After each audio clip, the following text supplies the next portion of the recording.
میرے بھائی، اسلام تو نبی کی زندگی میں مکمل ہو گیا ہے. اب جو نیکسٹ ہے نا، یہ لوگوں کی طرف سے بہت کچھ اپنی طرف سے ہے. جس کو ہم اسلام کہتے ہیں، جو اللہ نے نازل کیا ہے، وہ نبی کی زندگی میں مکمل ہو چکا ہے. اب نہ کچھ نکالنے کی ضرورت ہے، نہ زیادہ لوڈ داخل کرنے کی ضرورت ہے. اب اس میں کوئی چینج کی گنجائش نہیں ہے. میں ایک مثال دینے لگا ہوں. خوشی غمی نبی کے دور میں آئی. آپ نے جس طرح وہ وقت گزارا، اس کے علاوہ ہمارے پاس کوئی دوسرے ڈیزائن کی گنجائش نہیں ہے. اگر کوئی اپنے نبی سے راضی ہے تو نبی کے طریقے پر راضی ہونا پڑے گا. دین کے نام پر نبی کے جانے کے بعد کسی کو اجازت نہیں ہے کہ وہ چینج پیدا کرے، لیکن ہو رہی ہے.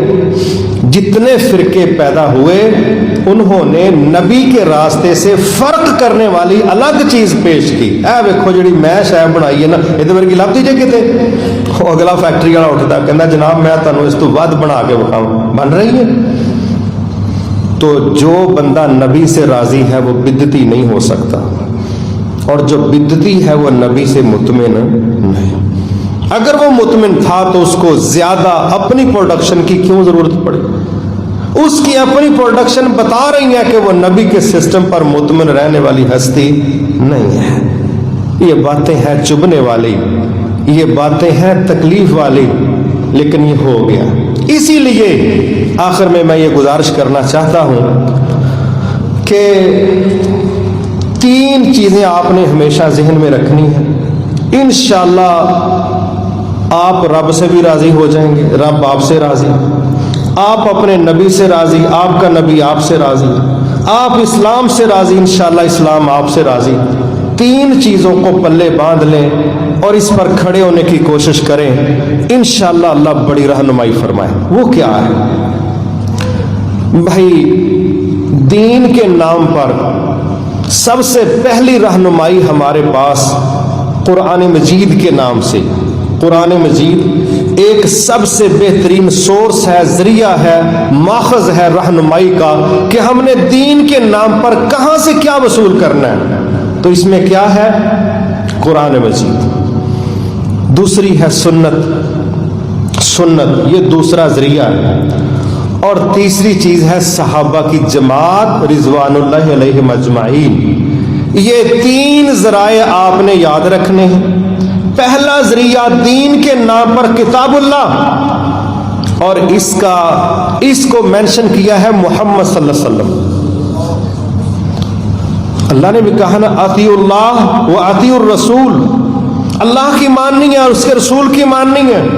اور کہیں لفظ بولا ما انزل اللہ، جو ہم نے نازل کیا، وما آتاکم الرسول فخذوا، جو میرا رسول دے اس کو لو. پہلا ذریعہ ہے کتاب اللہ، دوسرا ذریعہ ہے سنت رسول اللہ، اور تیسرا سورس رہنمائی کے لیے کہ بڑے فتنے ہیں، بڑا اندھیرا ہے، بڑی جال سازیاں ہیں، کیا کریں؟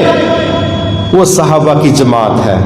اور یہ بات کی ہے خود رسول اللہ صلی اللہ علیہ وسلم نے. آپ نے جملہ بولا، آپ نے فرمایا میرے جانے کے بعد تم بڑے فتنے دیکھو گے، بڑے فتنے، نت نئے ڈیزائن ہوں گے، لیکن میں تمہیں نصیحت کرتا ہوں، تم نے ایک تو میری سنت کو پکڑنا ہے دانتوں کے ساتھ. نواجز کے الفاظ استعمال کیے، دانتوں کے ساتھ. جس طرح بندہ آخری زور نہیں لگاتا کہ دانتوں میں رسی دبا لیتا ہے، ہاتھوں سے بھی پکڑتا ہے کہ چھوٹنے نہ پائے. اللہ کے نبی کہتے ہیں دانتوں کے نیچے دبا لینا، مضبوطی سے اس کو پکڑ لینا. کس کو؟ ایک میری سنت کو، دوسرا میرے صحابہ. ان کے لیے آپ نے 2 لفظ بولے. ایک لفظ بولا راشدین. وہ رشد و ہدایت والے، مہدیین، ہدایت یافتہ ہیں. یہ 2 ڈگریاں رسول اللہ نے دے کے فرمایا میرے صحابہ کی جماعت ہدایت یافتہ ہے، وہ رشد پر قائم ہے، حق پر کھڑے ہیں. کہا میرے ہدایت یافتہ صحابہ کی جماعت، ان کا جو طریقہ فتنوں میں ہے، حالات میں ہے، جو یہ کرتے تھے، ایک اس کو پکڑ لینا، دوسرا میرے طریقے کو پکڑ لینا، تو تم کبھی گمراہ نہیں ہوگے۔ آج جتنے لوگ گمراہ ہوئے ہیں، آپ نے صرف ایک چیز ذہن میں رکھنی ہے، ہو سکتا ہے آپ کو کہیں کڑوی کسالی سننے کو ملے، جب بھی کوئی کیس آپ کے سامنے آیا آپ نے صرف اتنا پوچھنا ہے، کیا یہ کتاب اللہ میں ہے؟ جی کوئی نہیں۔ کیا یہ کسی حدیث میں ہے؟ جی کوئی نہیں۔ کیا یہ صحابہ نے کیا ہے؟ جی کوئی نہیں۔ پھر ایسی کیوں کریے؟ بس اس کے بعد وہ غصہ کر جائے، تو فلانے کو بہنا ہے، تیرا دماغ ہی خراب ہے، تو انہوں پتہ ہی نہیں لگتا، تو انہوں بزرگاں دی قدر ہی نہیں، تو اڈا پھر جو اس کے منہ میں آئے گا پھر اس نے اپنا جواب پڑھا۔ تو میرے بھائی، بہترین مکمل حق حل یہ ہے کہ اسلام اللہ کے رسول صلی اللہ علیہ وسلم پر نازل ہوا، وہ آپ کی زندگی میں مکمل ہو چکا ہے۔ اگر اس دور کے لوگ اتنے اسلام پر عمل کر کے جنتوں کے مالک بن چکے ہیں، قیامت تک جو شخص جنتوں کا مالک بننا چاہتا ہے اس کے لیے اتنا ہی دین کافی ہے جتنا اللہ کے نبی کے دور میں نازل ہو چکا ہے، اس کو نئے دین کی کوئی ضرورت نہیں ہے۔ لہذا یہ جتنے بھی فتنے ہیں ان کا ایک ہی حل ہے، اللہ کے لیے اس کو ضرور کمپیریٹیو اسٹڈی میں لے کے آیا کریں کہ جو کام اس وقت چل رہے ہیں، ہر گروہ کہتا ہے ہم حق پر، ہر جماعت کہتی ہے ہم جنتی ہیں، ہر جماعت یہ کہہ رہی ہے دوسرے منافق بھی ہیں، کافر بھی ہیں، جہنمی بھی ہیں۔ ہمیں کسی کو مقرر متعین فکس کر کے نہ ہم کسی کو منافق کہہ سکتے ہیں، نہ کافر کہہ سکتے ہیں، نہ جہنمی کہہ سکتے ہیں، یہ اللہ تعالیٰ کے معاملات ہیں، متعین کر کے تکفیر نہیں کی جا سکتی۔ ہمارا فرض بنتا ہے ہم دیکھیں کہ جو اعمال اللہ نے نہیں بتائے، رسول اللہ صلی اللہ علیہ وسلم نے نہیں بتائے، صحابہ نے نہیں کیے، انشاءاللہ ہم نے اپنا وقت سرمایہ ایسے اعمال میں ضائع کرنے سے بچنا ہے، کیونکہ اسی پر اجر ملے گا جو اللہ نے نازل کیا ہے، رسول اللہ نے کر کے دکھایا اور اس پر صحابہ نے بھی عمل کیا ہے۔ یہ تین ذرائع ہیں اپنے دین کی فہم اور سمجھ کے لیے، ان تینوں سے باہر ہمیں کسی زیادہ پریشانی کی ضرورت نہیں ہے۔ لہذا جو شخص یہ چاہتا ہے کہ اس کا عمل قبول ہو، جو یہ چاہتا ہے اس کو قیامت کو اس کا اجر ملے، جو یہ چاہتا ہے وہ فتنوں سے بچے، جو یہ چاہتا ہے وہ اس جماعت میں شامل ہو جائے جس کا تذکرہ رسول اللہ نے کیا۔ ترمذی شریف کی واضح حدیث ہے، آپ نے جب یہ کہا کہ پچھلی امتیں 72 گروہوں میں تقسیم ہوئیں اور میری امت 73 فرقوں میں بٹے گی، سوائے ایک کے سب جہنم میں جائیں گے، تو جب پوچھا گیا ہے وہ ایک کون سی ہے، آپ نے فرمایا ما انا علیہ و اصحابی، جس منہج پر، نظریے پر، عمل پر، سوچ پر میں اور میرے صحابی ہیں، جو جماعت اس طریقے پر چلے گی انشاءاللہ وہ بخشی جائے گی۔ تو ہمیں اپنے اعمال کو، نظریات کو ضرور موازنہ کرنا چاہیے، کیا یہ صحابہ سے ملتے ہیں، کیا یہ اللہ کے نبی کے احادیث سے ملتے ہیں، کیا یہ قرآن سے ملتے؟ جب یہ چیک کریں گے تو بڑے آرام کے ساتھ مسئلہ صاف ہو جائے گا، یہ بڑی بریکی والی بات نہیں۔ آپ تو ماشاءاللہ اتنے ماہرین ہیں، بعض دکانداروں کے پاس بیٹھے نا تو وہ آنے والے بعض گاہکوں کو صحیح ڈیل نہیں کرتے، تو میں نے کئی دفعہ پوچھا بعض لوگوں سے، میں نے کہا بندہ آیا تو اسی لفٹ ہی نہیں کروائی، تو وہ کیا کہتا ہے، کہتا ہے انہیں لینا لونا کچھ بھی نہیں سی، کیوں چال ہی دسن نہیں، لین والے انج کرتے ہیں۔ تو میں کہتا ہوں اگر دکاندار کو بندے کی چال بتا دیتی ہے کہ اے ونڈو شاپنگ تے ہے نا، لینا لونا کھ نہیں، ایویں وقت ضائع کرے گا، کنے کے تھان کھول کے رکھیے، انہوں انجی ٹالو، اگر اس بات کی آپ چلتے چلتے سمجھ سکتے ہیں کہ یہ کسی اور پروگرام پر ہے، تو قرآن و حدیث تو اللہ نے تمام انسانوں کے لیے نازل کیا ہے، اس کی سمجھ کیوں نہیں آتی؟ یہ کتنا پیچیدہ کام ہے، تو اللہ کے لیے تھوڑی سی توجہ کیجئے۔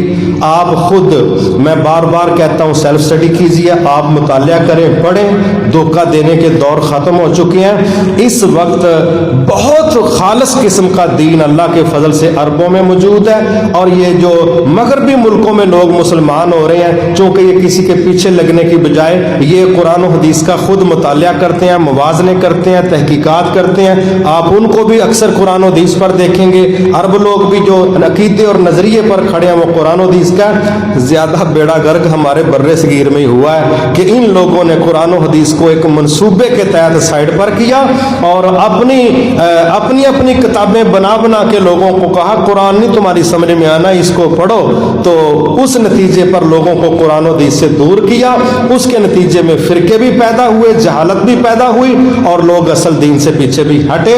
آج آپ انشاءاللہ طے کر لیں کہ میں نے قرآن و حدیث سے اپنی رہنمائی لینی ہے، اور یہ اتنا آسان ہو گیا۔ سادہ سا لڑکا ہے، کلین شیو، چھپا برادری کا کوئی لڑکا ہے کراچی کا، اس نے ایک اپلیکیشن اسلام 360 کے نام سے بنائی ہے، تو دنیا میں وہ اس وقت ایک مقام رکھتی ہے، تو آپ سمجھ لیں کہ 50 لاکھ لوگ اس اپلیکیشن کو اپنے فون میں ڈاؤن لوڈ کر چکے ہیں، اور آپ نے صرف اس کو اتنا کہنا ہے کہ فلاں مسئلے پر مجھے آیات چاہیے، اس نے لائنیں لگا دینی ہیں، آپ نے کہنا مجھے حدیث چاہیے، اس نے اتنی حدیثیں دینی ہیں کہ آپ نے کہنا انہوں تے پڑھن نہیں مہینہ چاہیے۔ اتنا آسان ہو گیا، آپ مسئلہ پوچھیں اس کے اوپر رکھ کے تو انشاءاللہ لاکھوں لوگ فائدہ اٹھا رہے ہیں۔ تخریج لکھی ہوئی ہے حدیثوں کی، سند کیسی ہے، حوالے کیسے ہیں، راوی کون سے ہیں، اللہ نے اتنی آسانی کر دی ہے۔ اب عمل کرنے والوں کے لیے مسئلہ ہے کہ انہوں نے کرنا یا نہیں کرنا، باقی علم کی کوئی کمی، وہ فراڈ کا، دھوکے کا، جس طرح مارکیٹ میں پتہ چل جاتا ہے نا، یہ نمبر 1 نمبر چیز ہے، 2 نمبر اچھا پتہ چل جاتا ہے، تو آپ توجہ دیں، انشاءاللہ فرقہ بازی سے بچ جائیں گے، اپنے اعمال اور وقت اور انویسٹمنٹ کو ضائع کرنے سے بچ جائیں گے، اور ہمارا رب ہمیں وہ نجات پانے والی جماعت میں کھڑا کرے گا جو اللہ کے نبی کے طریقے پر تھی اور نبی کے صحابہ کے طریقے پر تھی۔ اسی میں ہماری بچت ہے۔ وما توفیقی الا باللہ العلی العظیم۔